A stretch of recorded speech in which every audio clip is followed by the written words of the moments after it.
کہانی ایک پھل فروش کی۔ ایک دفعہ کا ذکر ہے، پاکستان کے ایک شہر بہاولپور میں علی نام کا ایک مہربان پھل فروش رہتا تھا۔ علی اپنے لذیذ پھلوں اور مناسب قیمتوں کے لیے جانا جاتا تھا۔ ہر روز وہ مقامی بازار میں اپنا اسٹال لگاتا اور اپنے گاہکوں کو رسیلے سیب، پکے آم اور میٹھے انگور بیچتا تھا۔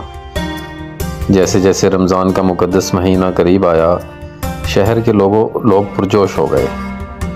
تاہم غریب خاندانوں میں مہنگائی کی وجہ سے پریشانی کا عالم تھا، قیمتیں بڑھ رہی تھیں۔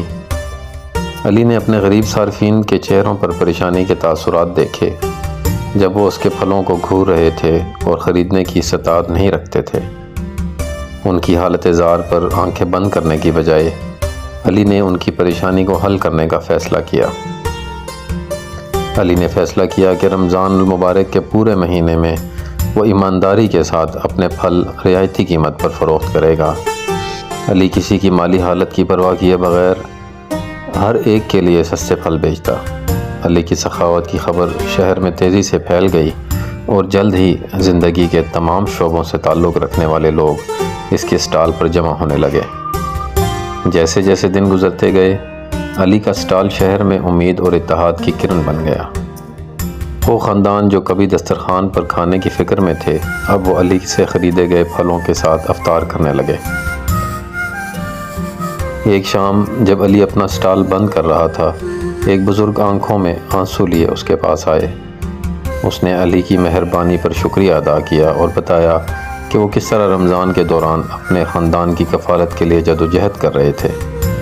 علی کی ایمانداری اور سخاوت کے عمل نے اس کے کندھوں سے بوجھ کم کر دیا تھا اور اس کے گھر میں سب نے خوشی خوشی روزے رکھے۔